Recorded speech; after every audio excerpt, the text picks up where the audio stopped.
আপনি যেটা ভুল করছেন সেটা হচ্ছে আপনি আমাদের সম্পর্কটাকে একটা ভুল জায়গায় ভাবছেন। আসলে এটা শুধুই ফ্রেন্ডশিপ, আর কিছু না।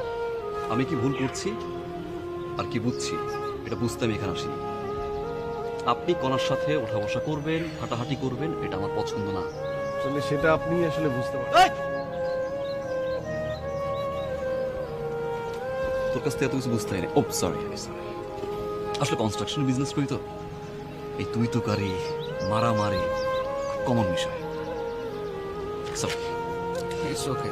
তো তোরে যেটা বলতে আসছি, আহা, আরেকবার মিস্টার, সরি, যেটা আপনাকে বলতে আসছি ভাইয়া, আশা করি কনার আশেপাশে আপনি আর থাকবেন না। আহ, আমার কার্ডটা দেখবেন আর খোঁজ নেবেন আমি কে।